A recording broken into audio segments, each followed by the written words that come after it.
دنیا نے جن کو صحیح معنوں میں دنیا کی حکومتوں نے ایک آئرن ڈوم بنا رکھا تھا کہ انہیں کوئی شکست نہیں دے سکتا ہے، انہیں کوئی ہرا نہیں سکتا ہے، انہیں کوئی شکست سے دو چار نہیں کر سکتا ہے۔ قدرت کا قانون بھی عجیب و غریب ہے۔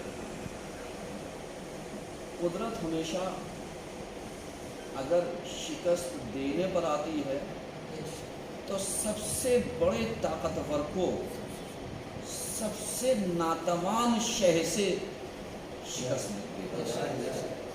مثلا سب سے بڑا واقعہ جس کو قرآن نے ذکر کیا، ابرہۃ الاشرم کا واقعہ، کہ جب اس نے یعنی مکے پر چڑھائی کی اور یہ سوچا کہ خانہ کعبہ کو ہم مسمار کر دیں گے تو جو ہم نے اپنے یہاں معبد بنایا ہے لوگ یہاں پر حج کرنے کے لیے آئیں گے، یہ تھا حسد۔ اور جب یہ آیا تو آپ جانتے ہیں ہاتھیوں کا لشکر لے کر، ہاتھیوں کے لشکر کا مطلب کیا ہوگا؟ یعنی اتنا بڑا لشکر کہ لوگ دیکھ کر کے ڈر گئے، لے کر کے آیا۔ اللہ نے شکست کس سے دی؟ ابابیل کو دیکھیے کہ چھوٹی سی چڑیا جس کی منقار میں، چوچ میں اور جس کے پنجوں میں کتنی کنکریاں آئیں گی؟ منقار میں ایک کنکریاں، پنجوں میں دو چار کنکریاں آ رہی ہیں۔ اگر دیکھا جائے تو حد اقل 3 کنکریاں ہر ایک کے پاس تو ہوں گی، اس سے زیادہ بھی ہو سکتا ہے۔ اب ابابیل کا لشکر آیا، شکست کسے ہوئی؟ ان کو جنہوں نے یہ سوچا تھا خانہ کعبہ کو ڈھا دیں گے، اور یہ ایسے ہو گئے کعصف معقول، چبائے ہوئے بھوسے جیسے۔ اب ذرا سا تاریخ پڑھ لیں۔ اس کے بعد جنگ بدر ہے، جنگ حنین ہے، جنگ خیبر ہے، بڑے بڑے مارکے ہیں۔ اسلام کے مقابلے میں کفار، جیتا کون؟ اس کے بعد آئیے کربلا کا واقعہ، لاکھوں کے لشکر کے مقابلے میں صرف 72 افراد، جیتا کون؟ سبب ہے آج یعنی جس چیز کی طرف یعنی اشارہ ہے اسلام، اشارہ ہے آج یہودیوں کا، جسے ہم اسرائیل ایک مرکز یہ قابض ہیں، تو انہوں نے سوچا تھا کہ صاحب یا تو ہم انہیں ہرا دیں گے یا ہم اس چیز کو جو بیت المقدس ہے، مسجد الاقصی ہے یا قبۃ الصخرہ ہے، ہم اس کو خدا نہ خواستہ آخری حربہ یہ ہوگا کہ ہم اس کو ڈھا دیں گے، اسی لیے دوسرا بنا دیں گے۔ لیکن ایک چھوٹا سا گروہ جسے حماس کہتے ہیں، کئی دن لگا، 11 دن، اور 11 دن لڑنے کے بعد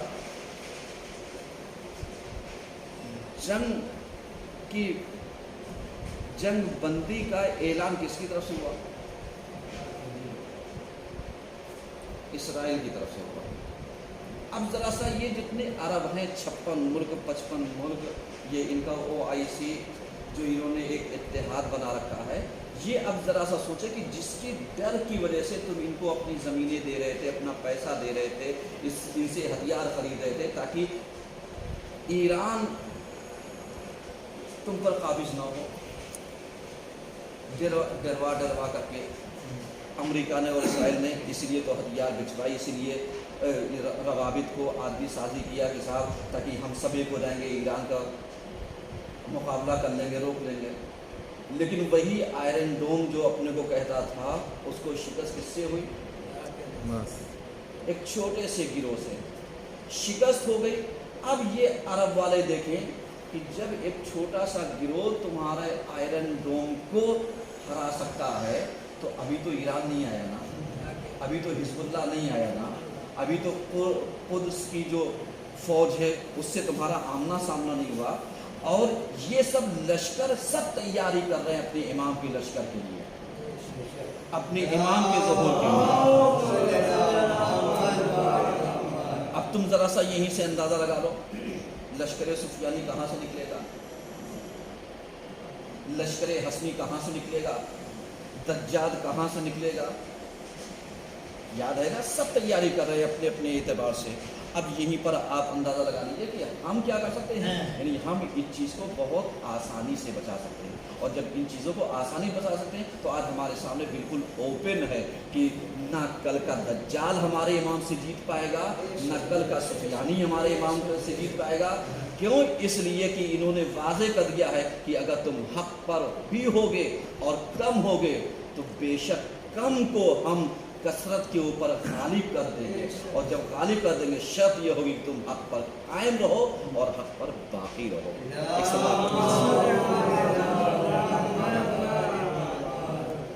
اب یہاں پر آخری بات, ایک گزارش آپ سبھی لوگوں سے. دیکھیں, کرونا وائرس جیسے حالات چل رہے ہیں, ہم لوگ نہیں چاہتے کہ جمعہ بند ہو, مسجد ہماری جمعے سے خالی ہو. ہمیں یعنی ہمارا اپنا شرعی فریضہ کچھ ہے, کچھ ذمہ داریاں ہیں کہ ہم دیکھیں کہ جو گورنمنٹ کی گائیڈ لائن ہے, جو ان کے نردیش ہیں, ہم اس کا پالن کریں. اگر ہمیں اس جمعے کو نماز مل گئی ہے, ہم کوشش کریں اگلے جمعے کو نئے آدمی کو موقع دیں, اس کے بعد والے جمعے کو نئے آدمی موقع دیں. پھر خود ہم اتنا وہ رکھیں کہ دیکھیں کہ ہم لیٹ آ رہے ہیں, ہم پہلے آ رہے ہیں, ہم بعد میں آ رہے ہیں, تو یہ یاد رہے کہ کوئی ضروری نہیں کہ یہاں پر تالا لگایا جائے, کوئی ضروری نہیں کہ یہاں پر کسی کو روکا ٹوکا جائے, کوئی ضروری نہیں کہ یہاں پر کسی کو منع کی جائے. یہ چیزیں تہذیب کے خلاف ہیں, لیکن کم سے کم ہماری اپنی شرعی ذمہ داری بھی ہے کہ اگر ہم دیکھیں یہاں پر یعنی اتنے افراد موجود ہیں جتنے گورنمنٹ کے نردیش کے انوسار موجود ہیں, تو ہم خود یہاں سے اگر اپنے شرعی ذمہ داری ہوتے ہوئے واپس ہو جائیں گے تو یقین جانیے آپ کو گھر سے نکلنے کا ثواب جمعہ پڑھنے کا ضرور ملے گا. آپ اپنے گھر کے اوپر جا کر کے ظہرین ادا کر لیجیے گا بغیر کسی کی ناراضگی کے, بغیر کسی سے منہ موڑے ہوئے. تو انشاءاللہ یعنی اس چیز کو ہم اگلے ہفتے سے ضرور پالن کریں گے تاکہ کم سے کم یعنی دقت نہ ہو اور ہماری مسجد جمعے سے خالی نہ رہے. اعوذ باللہ من الشیطان الرجیم, بسم اللہ الرحمن الرحیم. ان اللہ وملائکتہ یصلون علی النبی یا ایھا الذین آمنوا صلوا علیہ وسلموا تسلیما.